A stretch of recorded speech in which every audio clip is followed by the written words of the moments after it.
핍박이 심했던 1세기 그리스도인들은 그들이 가졌던 믿음 때문에 옥에 갇히기도 하였고요. 그들이 가졌던 믿음 때문에 조롱을 받고 핍박을 당하기도 하였습니다. 핍박 중에도 믿음을 가진 사람들은요, 이 모든 어려움을 기쁨으로 여기고 온전히 감당하는 사람들도 있었는가 하면 반대로 그 모진 핍박으로 인하여서 그들 안에 있는 믿음을 외면하고 배교의 길로 들어선 사람들도 있었다는 것입니다. 특별히 유대교에서 개종한 그리스도인들은 이 예수님에 대한 믿음이 흔들리고 다시 유대교로 되돌아가려고 했던 상황들을 우리가 발견하게 됩니다. 이런 상황 가운데 성도들에게 필요했던 것은 구원을 완성하신 예수님에 대한 확고한 증거가 필요했다는 것입니다. 그들이 가진 정체성, 그들에게 있었던 구원, 이것이 흔들림으로 핍박 가운데 어려움이 찾아오고 배교의 길로 돌아서게 되자 그들에게 필요한 것은 무엇일까요? 예수님에 대한 암, 이 구원을 완성하신 예수님이 누구인가에 대한 온전한 지식이 그들에게 필요했다는 것입니다. 그것이 바로 이 히브리서의 기록 목적이라 할 수 있겠습니다. 히브리서는 그래서 예수님에 대한 상세한 설명이 기록되어 있습니다. 특별히 다시금 유대교로 되돌아가고자 했던 이 유대교 그리스도인들을 위하여서 그들에게 익숙한 구약적인 배경, 구약적인 인용들이 계속 반복되어 설명되고 있습니다. 왜냐하면 그 구약적인 배경과 구약의 진술들이 바로 이분, 구원을 완성하신 예수님에 대한 이야기라는 사실을 확증하기 위해서 이 히브리서 기자는 그렇게 구약적인 배경을 인용하여 설명하고 있죠. 그래서 오늘 본문의 시작도 예수님의 우월함을 그들이 익숙한 구약 성경의 인용을 통해서 분명히 언급하고 있습니다. 그러면서 오늘 1장에는요, 예수님이 누구인가에 대한 설명을 언급하면서 예수님의 삼중직, 선지자로서 또 제사장으로서 왕으로서 이 사명을 감당하신 이 세 가지의 삼중직을 언급하면서 예수님에 대한 확고한 신앙을 그들에게 알려주기를 원했습니다. 먼저 선지자이신 예수님을 1절과 2절을 통하여서 우리가 살펴보게 되는데요, 우리 말씀 1절과 2절을 한 목소리로 읽어보도록 하겠습니다. 옛적에 선지자들을 통하여 여러 부분과 여러 모양으로 우리 조상들에게 말씀하신 하나님이 이 모든 날 마지막에는 아들을 통하여 우리에게 말씀하셨으니 이 아들을 만유의 상속자로 세우시고 또 그로 말미암아 모든 세계를 지으셨느니라. 아멘. 여러분, 계시라는 것은요, 하나님께서 자신의 뜻과 존재를 우리 인간들에게 드러내시고 알려주시는 것입니다. 그런데 구약 성경에서, 구약 시대에서는 이 하나님의 계시가 선지자들의 입을 통하여서 온전히 하나님의 백성들에게 주어졌던 것을 우리는 확인해 볼 수 있습니다. 그래서 1절 말씀에 옛적에라고 시작하고 있어요. 그러니까 이 옛적에는 구약 시대를 언급하고 있겠죠. 구약 시대에 많은 선지자들을 통하여서 하나님의 계시가 임하였지만 그 계시는 온전하지 못했던 것을 우리는 시대적인 상황들을 통해서 분명히 살펴볼 수가 있습니다. 그래서 2절에서 언급되고 있는 마지막에 주어진 이 계시가 바로 하나님의 아들이신 예수님을 통하여 주어지게 되는데, 예수님을 통해 주어진 하나님의 계시는 예수님을 통하여 완전하게 이루어졌던 것을 우리는 확인해 볼 수 있는 것입니다. 예수님을 통한 계시는 이처럼 최종적이며 완전한 것이죠. 왜냐하면 그럴 수밖에 없었던 이유는 무엇이냐면 예수님은 하나님과 본체이시기 때문에 그렇습니다. 하나님과 그 영광도 하나요, 권능도 하나요, 지혜도 하나요, 그 자체가 본질적으로 하나님과 동일하다라는 것을 말씀하고 있죠. 3절 말씀 보시겠습니까? 이는 하나님의 영광의 광채시요 그 본체의 형상이시라. 그의 능력의 말씀으로 만물을 붙드시며. 그러므로 하나님께서 자신을 알리시기 위한 그 존재와 뜻이 예수님을 통하여 온전히 이루어진 것을 말씀하고 있습니다. 그래서 3절에서는 그것을 영광의 광채로 또 그 본체의 형상으로 또 능력의 말씀으로 만물을 붙드신다는 이러한 언급을 통하여 예수님의 선지자로서의 역할을 분명히 말씀하고 있는 것입니다. 두 번째로 제사장이신 예수님에 대한 언급을 3절 하반절 말씀을 통해서 이렇게 언급하고 있습니다. 3절 하반절을 보실까요? 죄를 정결하게 하는 일을 하시고 높은 곳에 계신 지극히 크신 이의 우편에 앉으셨느니라. 아멘. 제사장의 역할은요, 죄인을 거룩하신 하나님께 가까이 나아갈 수 있도록 중보하는 역할을 말하고 있습니다. 제사를 통해서 그 죄를 희생제물에게 대속하고 온전히 불태움으로써 회개를 요구하고 다시금 하나님의 백성으로서의 온전한 삶을 결단하게 하는 것이 제사장의 역할이었다는 것입니다. 하지만 구약의 제사는 온전하지 못하였고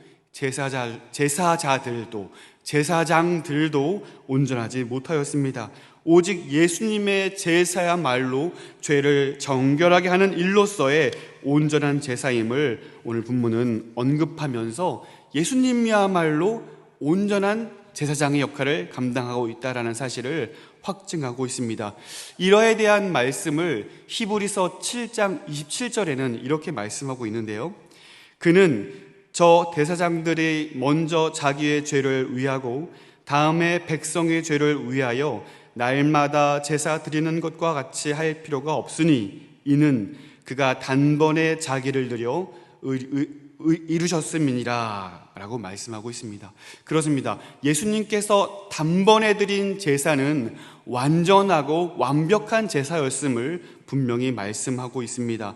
염소와 송아지의 피로 하지 아니하고 자기의 피로 단번에 드린 제사였고 또 믿는 이들에게 단번하게 정결케 되는 제사였음을 히브리서는 계속해서 언급하고 있습니다. 그리고 단번에 드린 예수님의 이 제사로 인하여 하나님의 백성들은 거룩함을 입게 되었다라는 말씀을 히브리서 전체를 통하여 언급하고 있음을 우리는 보게 됩니다.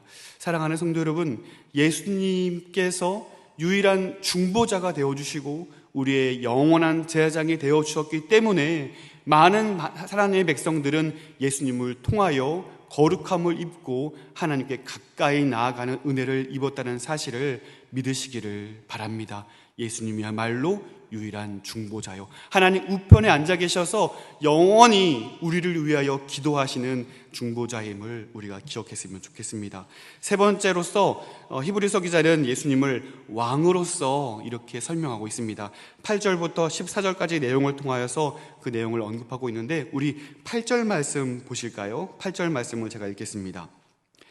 아들에 관하여는 하나님이여 주의 보좌는 영영하며 주의 나라의 균은 공평한 균이다. 아멘.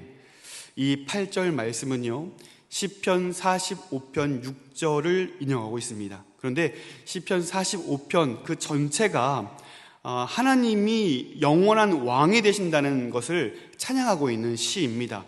그래서 왕으로서의 하나님, 이 땅을 다스리는 영원한 왕으로서의 하나님을 찬송하고 있는 시편이 45편인데 이 45편 6절을 언급하면서 아들로서는 이라고 시작하고 있는 거예요. 그러니 하나님이 영원한 왕으로서 주어진 이 45편의 이야기처럼 예수님이야말로 하나님과 동일한 본체이신 하나님의 아들로서 예수님이야말로 영원한 왕이심을 선언하고 있다는 사실을 우리는 보게 되는 것입니다. 예수님을 통해 하나님의 나라가 이 땅에서 시작이 되었고 예수님께서 왕이 되어 다스리시는 나라는 시편의 저자가 찬양하였듯이 하나님의 즐거움이 있다는 사실입니다. 그러면서 13절과 14절에서는 왕이신 예수님과 천사를 비교하면서 예수님의 우월성을 나타내고 있는데요. 여러분 1장 말씀을 우리가 읽으시면서 여러분 눈치를 채셨을 수도 있겠어요. 예수님과 천사를 곳곳에서 비교하여 대조하고 있어요. 그러니까 종종 이런 표현들이 언급되고 있죠. 하나님이 언제 천사들에게 이러한 일을 했느냐라는 말씀들을 계속해서 언급하고 있어요. 그런데 왜 천사들과 예수님을 비교했는지 우리가 그 이유를 좀 떠올려 봐야 되겠습니다. 왜냐하면 당시 유대교에서 개종한 그리스도인들, 그러니까 유대교적 배경을 가진 그리스도인들이 이런 핍박으로 인해서 다시금 유대교로 되돌아가고자 했을 때에 그 당시 그 유대인들이 가졌던 어떠한 생각들 중에 한 개는 무엇이었냐면 이 천사들이 하나님의 계시를 종종 드러냄으로써 하나님의 영광과 같은 맥락, 같은 권능을 가졌다라고 사람들이 인정을 했다라는 사실이에요. 그러니 예수님도 천사 중에 하나였을 것이라고 인정하면서 예수님의 신성을 부인하거나 예수님의 구원을 부정하는 사람들이 있었다는 것입니다. 그래서 이 히브리서 기자는 예수님이 너희들이 신봉하는 천사들과 같지 않다, 오히려 예수님이 더욱 우월하다는 사실을 알려줘야 할 필요가 있었다는 것이죠. 그래서 계속해서 천사들과 예수님을 비교하면서 예수님의 우월성을 강조하고 있는 것을 우리는 보게 됩니다. 특별히 이 1장 말씀에는요, 세 가지로 예수님을 천사들과 비교하면서 언급하고 있는데요. 첫 번째로 4절 말씀 보실까요? 4절 보시면 그리스도께서 천사들보다 더 나은 이름을 기업으로 얻었다라는 것으로 예수님이 천사들과는 비교할 수 없을 만큼 우월하시다라는 것을 얘기하고 있습니다. 두 번째는 6절입니다. 6절을 보시면 그리스도는 천사들로부터 경배를 받으신다라는 말씀을 언급하고 있죠. 그러니까 천사들이 경배를 받아야 될 대상이 아니라 천사들이 예수님을 경배한다는 사실을 언급하고 있는 것이죠. 세 번째는 13절과 14절 말씀을 통하여서 예수님의 우월성을 언급하고 있는데 그 내용을 좀 간추리면 이렇습니다. 예수님은 구원받은 성도가 섬기는 분이시라면 구원받은 하나님의 백성들을 섬기는 자들이 누구냐면 바로 천사들이라는 것입니다. 그러니 천사들을 하나님의 백성들이 존경하거나 경배할 것이 아니라 천사들은 하나님의 구원받은 백성들을 오히려 섬기는 하나님의 피조물일 뿐이다. 예수님이 천사들과 비교될 대상이 아니시다. 예수님이 영원한 왕으로서 다스리시는 분이시기 때문에 영원히 세상을 창조하셨고 한낱 사라질 피조물과 같지 아니하고 영원히 존재하시는 분이시기에 그들과 비교할 수 있는 분이 아니시다. 예수님의 우월성을 이처럼 나타내고 있는 것입니다. 사랑하는 성도 여러분, 이와 같은 예수님에 대한 바른 이해와 인정은 현대를 살아가는 우리 모든 그리스도인들에게도 너무나 중요하다는 사실입니다. 1세기 그리스도인들이 예수님을 믿는다는 그 믿음 때문에 박해를 받고 조롱을 당하고 옥에 갇히기도 하였다면 오늘 이 시대를 살아가는 우리 모든 그리스도인들은 환경과 문화와 이 시대의 사조로 인하여 여전히 핍박당하고 있다는 사실을 우리는 인정할 수 있어야 되겠습니다. 세상에 주는 가치, 세상에 주는 만족, 세상에 주는 행복이 얼마나 달콤한지 눈에 보이지 아니하는 하나님의 영광, 눈에 보이지 아니하는 하나님의 이 놀라운 구원이 그와 같이 달콤하게 여겨지지 않는 거예요. 우리에게 주어진 이 놀라운 하나님의 사랑이, 구원이 이 세상에서 주어지는 달콤한 쾌락보다 더 중요한 것처럼 여겨지지 않는 거예요.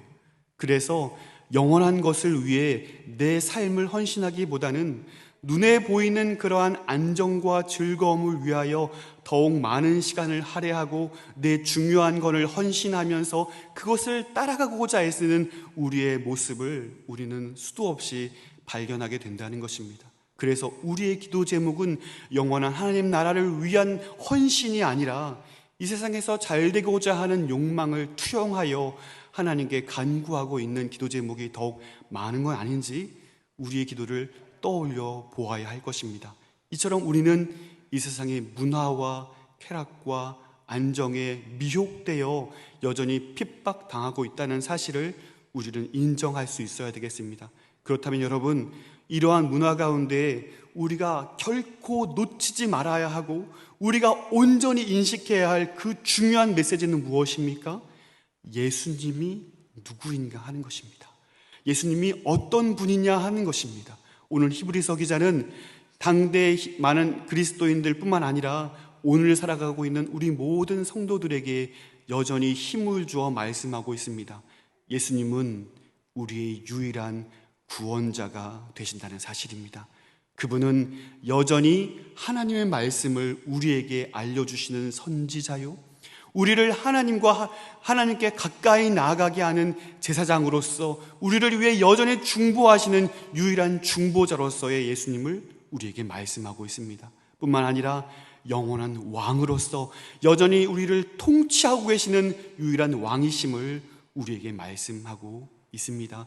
사랑하는 성도 여러분, 오늘 예수님, 그 무엇과도 바꿀 수 없는 귀한 예수님을 우리의 유일한 구원자로 인정하여 오늘도 주님께서 원하시는 삶을 힘있게 살아낼 수 있는 저 여러분 되시기를 주님의 이름으로 축원드립니다.